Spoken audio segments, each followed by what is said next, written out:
Today's case is a heartbreaking case out of Miami, Florida, that unfortunately still has not seen justice. It's one that has truly bothered me to my core and angers me to no end. Children are supposed to feel they're safest at home, and while that is a reality to most, there are kids in this country where when they walk into their front doors, they have to start fighting for their lives. And that is unfortunately the circumstances around today's case as well. Hey guys, I'm Annie Elise. This is 10 to Life. Let's jump right in.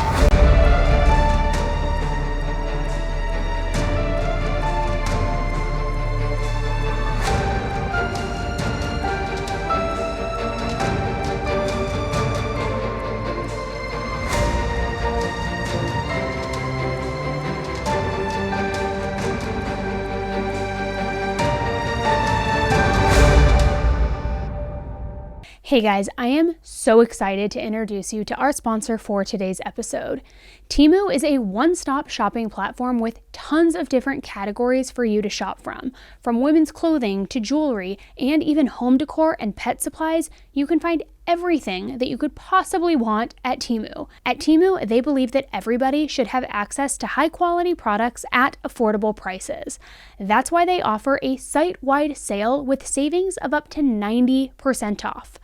Yes, you heard that right. Up to 90% off.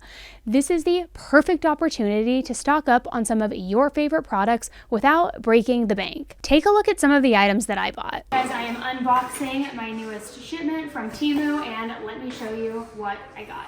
So first, I got these cool little ice molds in the blue and the pink. A vegetable chopper, which let me just show you. I'm going to be so excited about this one. This is my most favorites, and I'll show you why in just a second. A mini humidifier for baby Emmy's room. Then shelf paper, because we just moved into our new house. We gotta line these shelves to make sure they don't have bacteria and grossness. Little ice cube molds for whiskey for my husband. So excited about this guy. I am not good when it comes to chopping vegetables, and so this has all of the different contraptions and little things to use to cut whatever you need to cut, whether it's tomatoes, avocado, cucumber, you name it. So I'm really excited to get to work with this. Now, my favorite item is the kitchen vegetable chopper because I literally am incapable of chopping veggies on my own. I've tried, guys, and I can never get it right. I'm like the Kendall Jenner with the cucumber thing. It's all bad. Now, the original price of this is $15.29, but the current channel price here is just $1.71. Yeah, crazy, right?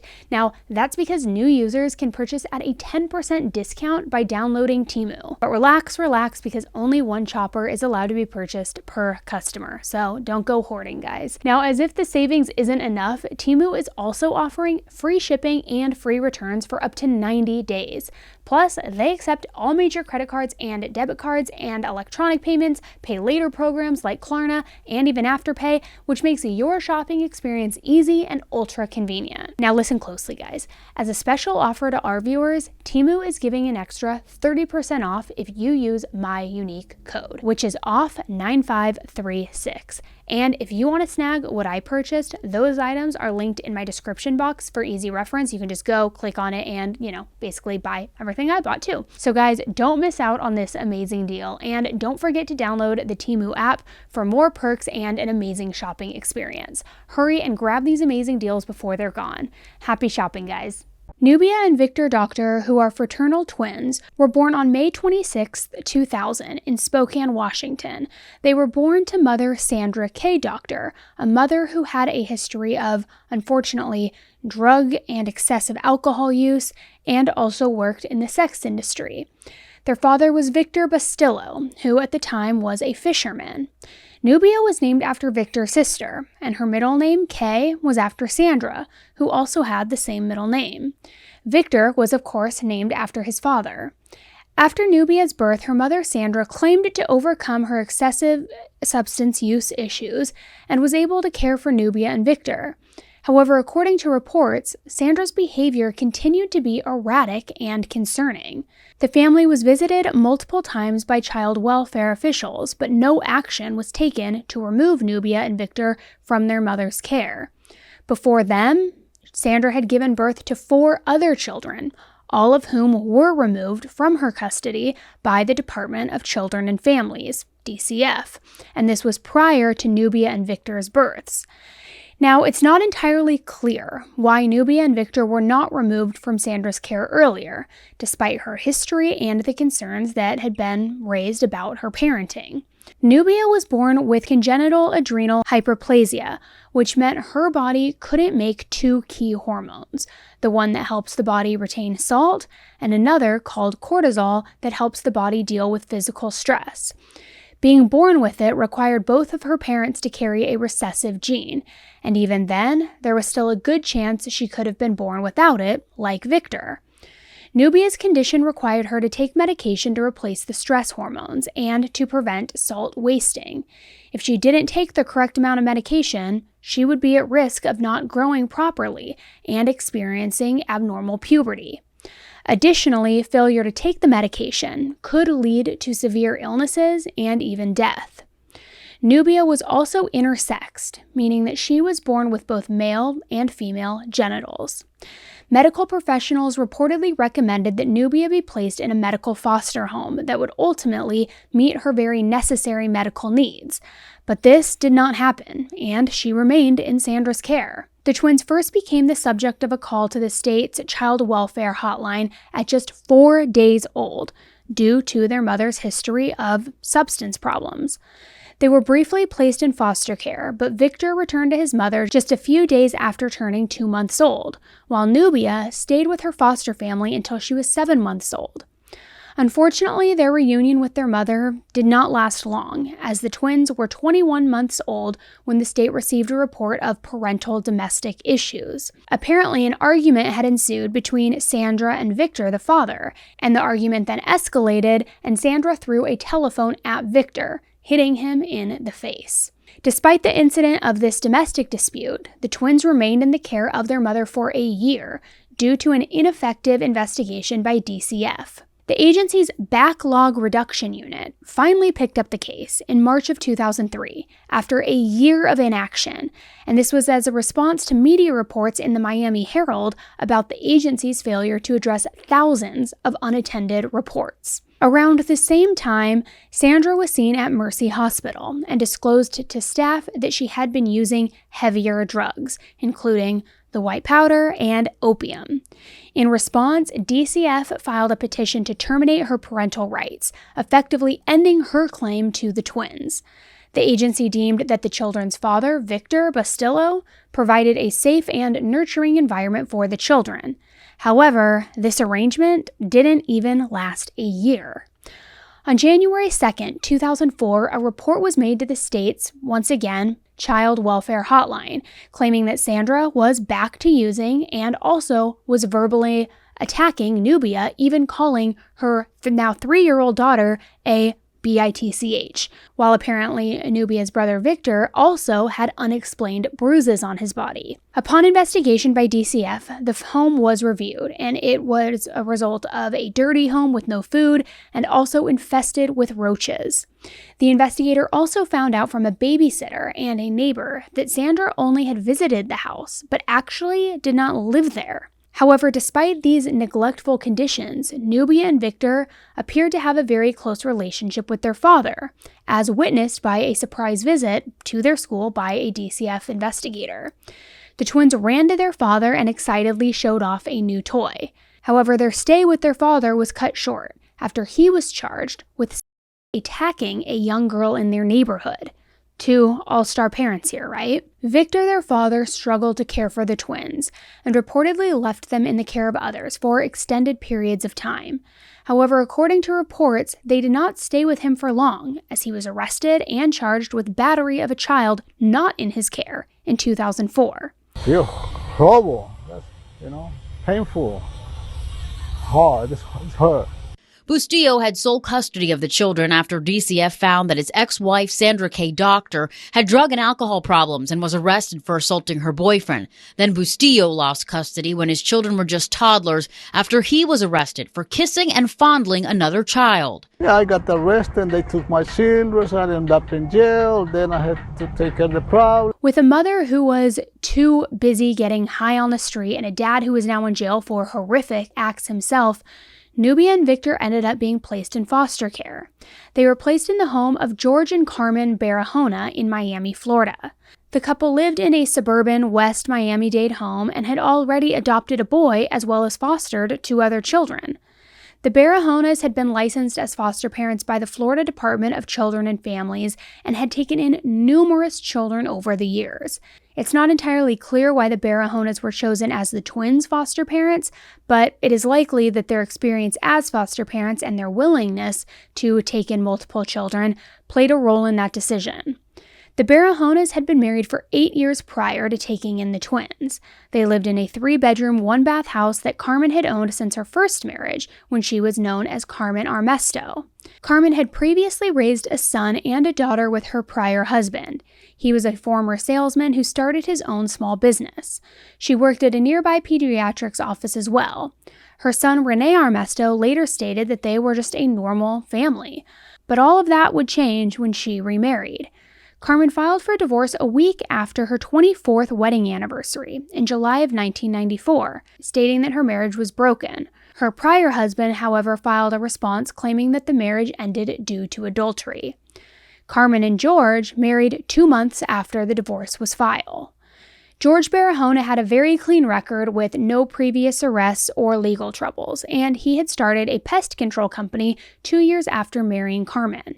Jennifer Perez, Carmen's daughter, who was still living at home at the time of the remarriage, had said that while their relationship seemed good, there was an element of George being overly obsessed with knowing his new wife's whereabouts. The next few years were a time of constant change, but almost always confined within the walls of the twins' new foster home on Southwest 47th Terrace. After their birth father was convicted and given probation for physically harming children, Nubia and Victor had no more contact with him.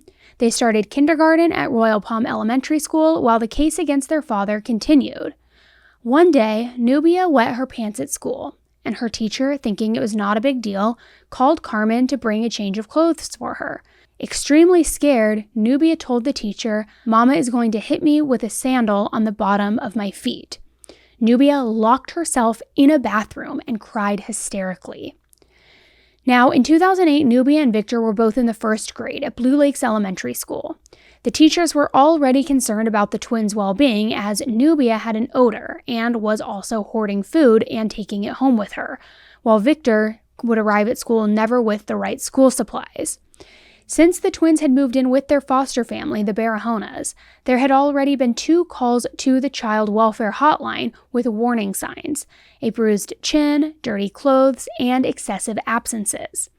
Both cases were closed, though, after DCF investigators said they found no evidence of any physical harm taking place.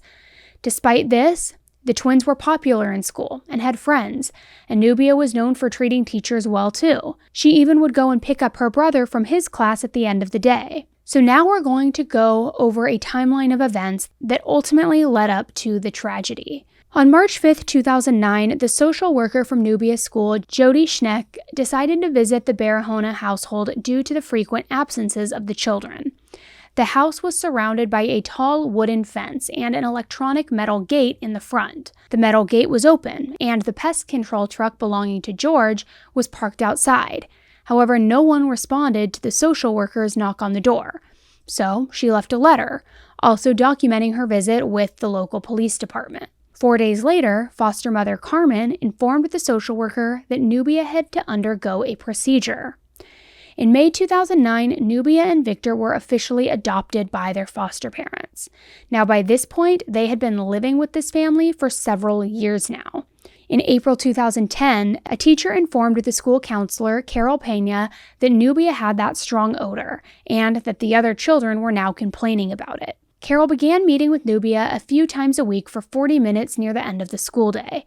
Despite it being near the end of the day, Carol could still smell traces of that odor that Nubia carried with her to school, which ended up being a pungent smell of old urine.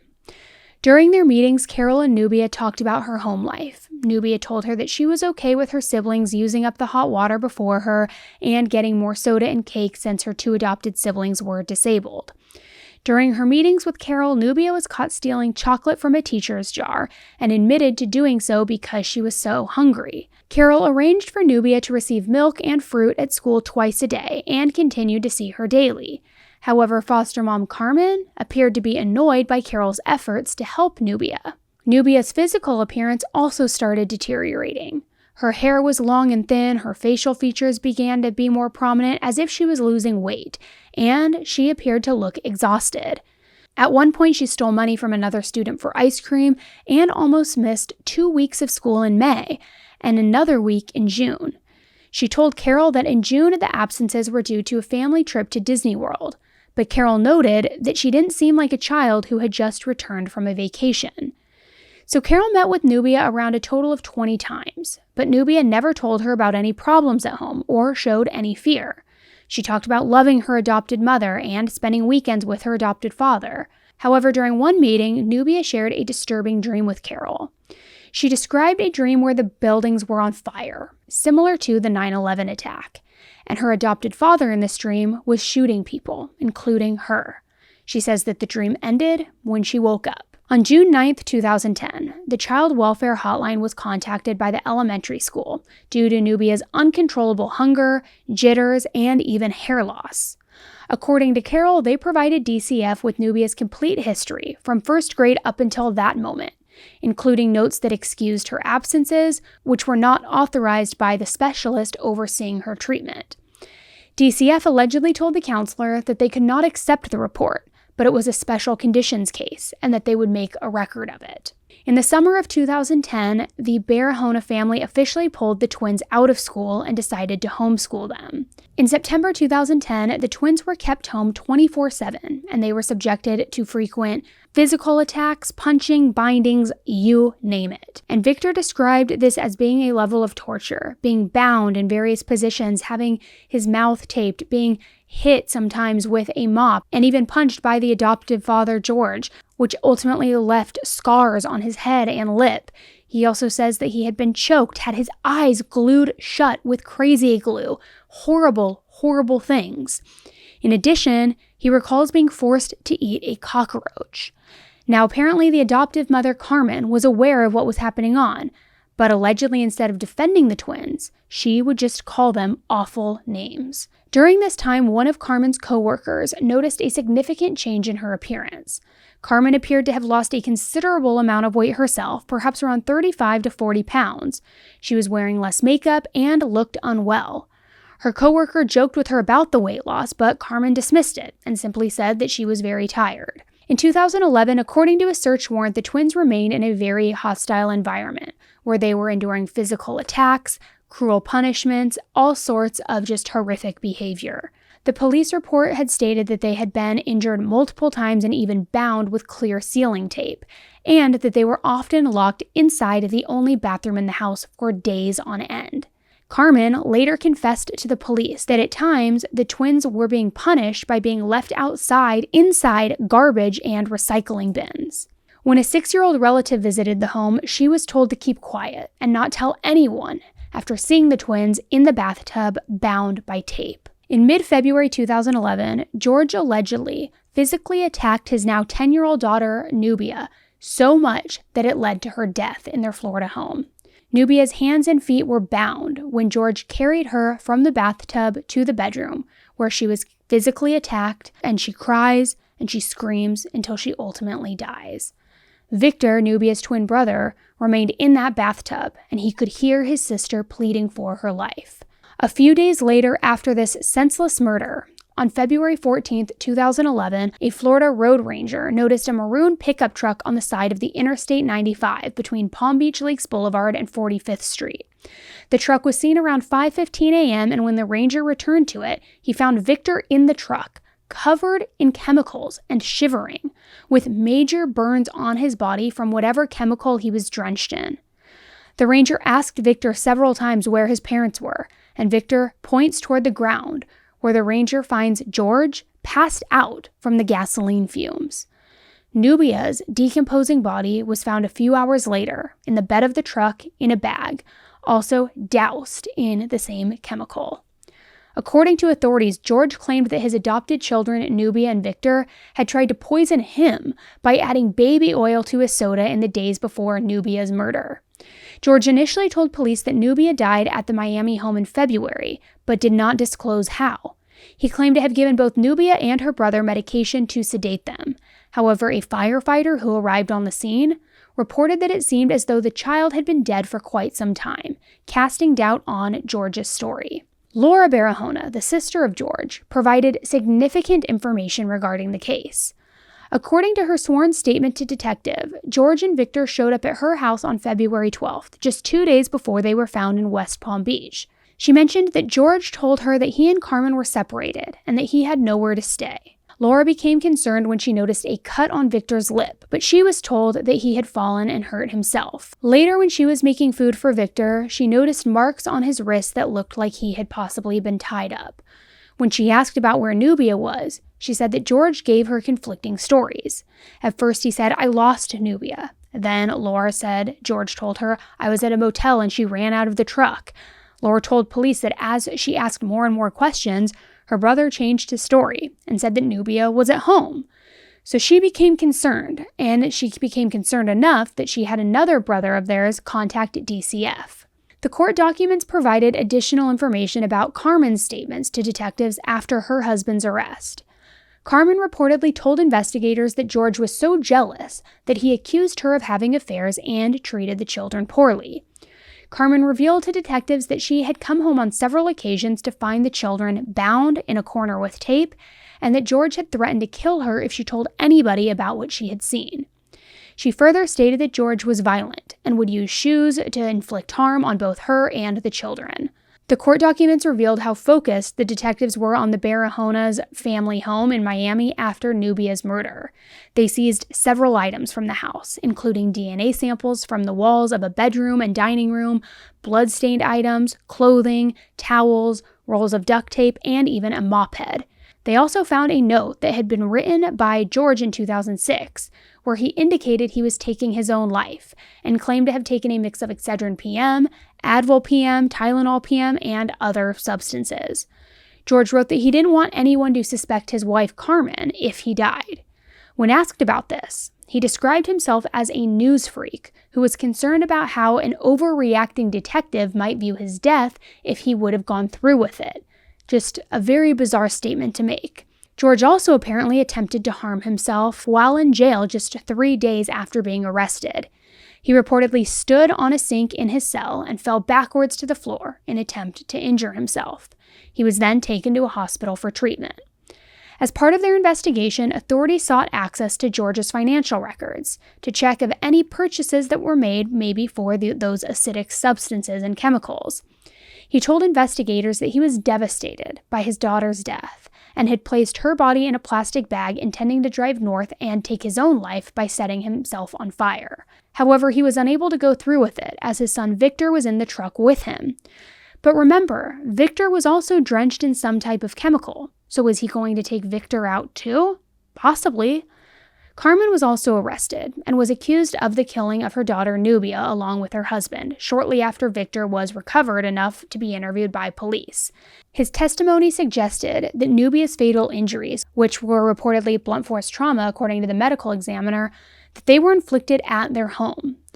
After all of these horrific acts came to a head, the granddaughter of Carmen, who is identified as AP, spoke about what she witnessed. The girl, who is the daughter of Carmen's daughter Jennifer Perez and a child witness in the case, said that she saw the couple force Victor and Nubia to strip down naked and walk in circles in the living room, or stand naked for hours inside of a trash can or the bathtub. And AP said, "We just had to watch." When she once asked her grandmother why the twins were only fed milk and bread, the grandmother apparently told her that's what they deserved. Other evidence she offered of the horrific acts that had taken place included George trying to drown Victor and the couple tying a rope around Victor's neck and trying to strangle him.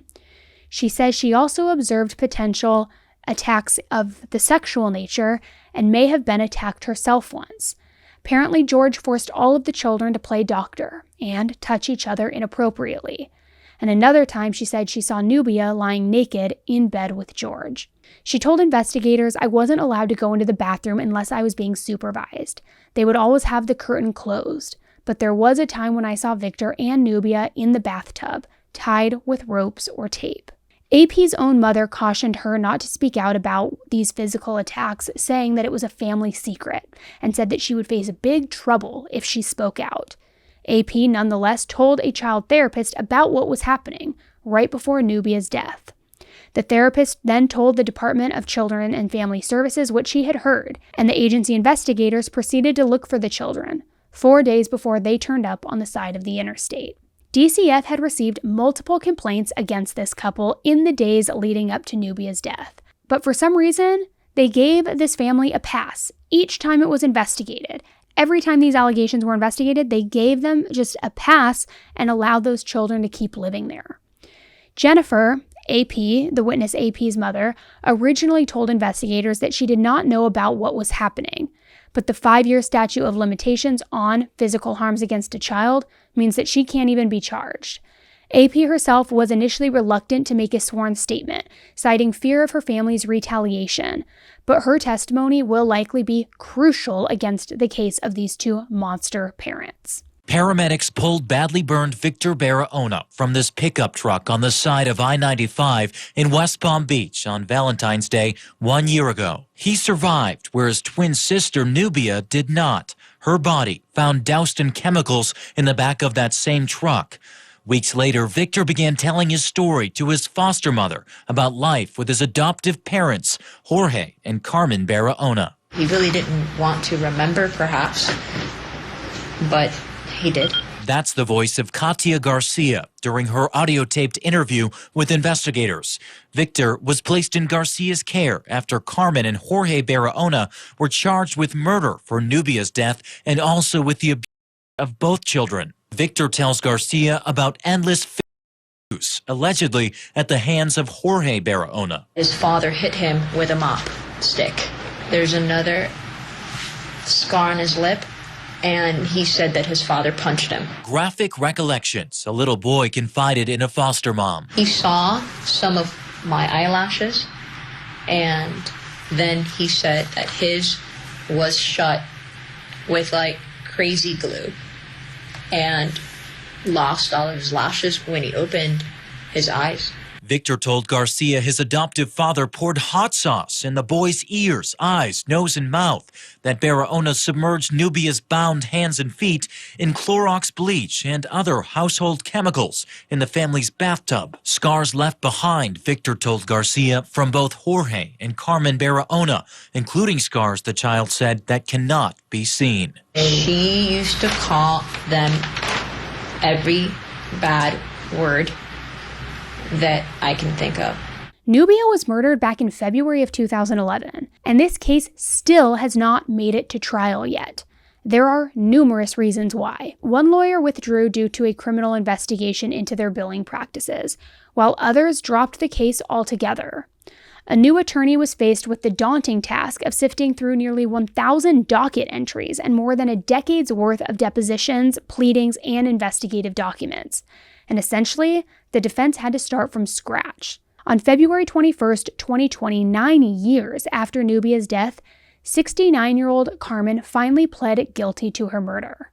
Under the plea deal, Carmen will testify against her husband, who faces the death penalty if convicted, for hurting and murdering his 10-year-old adopted daughter. Now, her actual sentencing will be deferred until after Carmen's cooperation with prosecutors is complete. If she doesn't follow through and cooperate truthfully, she still could face the possibility of the death penalty. Well, Rudiban Elliott, there are strings attached to this whole plea deal. Carmen Barahona will have to fully cooperate when she testifies against her husband. In exchange, she will face life in prison as opposed to the possibility of the death penalty. She was judged for pleading guilty in this case, is that correct? 69-year-old Carmen Barahona in front of a judge entering a guilty plea for the torture and murder of her adopted daughter Nubia. The child was 10 when investigators say her adoptive father Jorge beat her to death in 2011. Now, at this time, you're entering a plea of guilt to all counts in the indictment that apply to you. Is that your understanding? All right, and count one, you're pleading guilty to first-degree murder. You understand that? You're facing a maximum of life in prison in that, or the death penalty. Do you understand that? Today, Carmen Barahona accepted responsibility for the atrocities that she inflicted on 2 innocent children placed in her care and eventually adopted by her and her husband and co-defendant, Jorge Barahona. Miami-Dade State Attorney Catherine Fernandez-Rundle says this plea is crucial in the case against Jorge. Not only does she have to testify, she has to cooperate and she has to testify truthfully in the case against her co-defendant, her husband, the real killer of Nubia. George maintains his innocence from behind bars, as evidenced by a handwritten letter he sent to an appeals court in 2021. In the letter, he portrays himself as a victim and alleges conspiracies, hidden evidence, and inadequate legal representation. However, his trial is supposed to take place this month in April, so we will see if that actually happens or not. George Barahona, the 52-year-old man who prosecutors say is mostly responsible for torturing, beating, and starving his 10-year-old adoptive daughter, Nubia Barahona, and her twin brother, Victor, who barely survived, quietly listened to the proceedings with a seemingly detached affect, in stark contrast to his distraught appearance in a court hearing some time ago. In March of 2021, while asleep, George was attacked by 5 fellow inmates. All 5 have been charged with battery by a detainee for the March 1st attack on George, who is now 54 years old. The jail attack on George was not caught on surveillance video because the inmates tampered with the camera. Now, this is not merely a child welfare case. What Nubia and her brother endured was quite literally torture, with multiple types of physical and even psychological harm inflicted over a long period of time, ending with permanent disfigurement, disability, and death. I read a quote from a news article when researching this case, and it basically sums up this entire situation. And it said, "Breaking bones was only a means to an end. Breaking a child's will to live was the goal." These kids have been failed over and over and over again. Not only were they failed by 4 people who were supposed to love them and care for them, but they continue to be failed today, as justice still has not been served 12 years later. Florida has failed Nubia and Victor in every possible way, and I'm really curious to hear your thoughts on this case in the comment section below. I'm going to follow it closely, and let's just pray that justice gets served for these 2 young children. All right, guys, thanks so much for tuning in today, and until the next one, stay safe.